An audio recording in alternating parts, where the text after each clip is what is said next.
দিদি বলছি দাঁড়াও, আবার ওই যে আমি একটা দোকানে কাজ করি, ওখানে ডিম জিনিসপত্র সবই থাকে। তো আমি কিছু চোরাই ডিম নিয়ে এসেছি, মানে চুরি করে। গরিব মানুষ তো, বুঝতেই পারছো। এই যে ডিমের সাইজ দেখো। তোমরা বাজারে কত করে ডিম কিনছো? আমরা 6 টাকা 7 টাকা করে নিই। 7 টাকা এখন ডিম চলছে। এই ডিমগুলো আমি তোমাকে 5 টাকা দেবো, পাড়া প্রতিবেশী বলার দরকার নাই, 5 টাকা করে দিয়ে দেবো। তো আমার কাছে এখন 500 টাকার ডিম আছে, বুঝতে পারলে?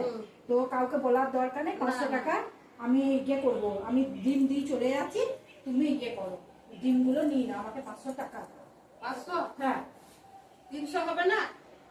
300 টাকা এই ডিম। এই তো তোমাদের ফ্রিজ রয়েছে, তো ফ্রিজের ভেতরে রেখে দেবে, বহুদিন ডিম থাকবে। 300 টাকা নিয়ে কি করবে? আবার ফালতু ফালতু 500 টাকা পাবে। 500 টাকা এনেছি, 500 টাকা নিয়ে নাও।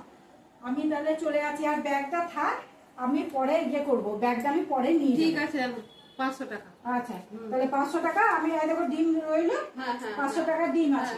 ঠিক আছে, আমি তাহলে আসছি। হ্যাঁ, দেখি ডিমগুলো কেমন বসে। ভালো ডিম নাকি দেখি। ও বাবা,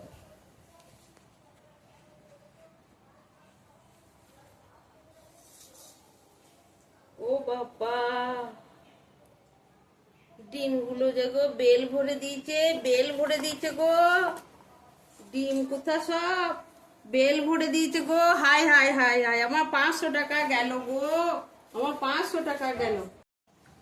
ও বাবা, এগুলো কি গো? টমেটো ভরে দিয়েছে যে গো। এগুলো টমেটো ডিম বললে যে ভালো ভালো ডিম দিচ্ছি। ছি ছি ছি ছি ছি ছি, আমার 500 টাকা গেল গো। 500 টাকা গেল, আবার বেল ভরে দিয়েছে, আমার 500 টাকা গেল গো, আমার 500 টাকা গেল। আমার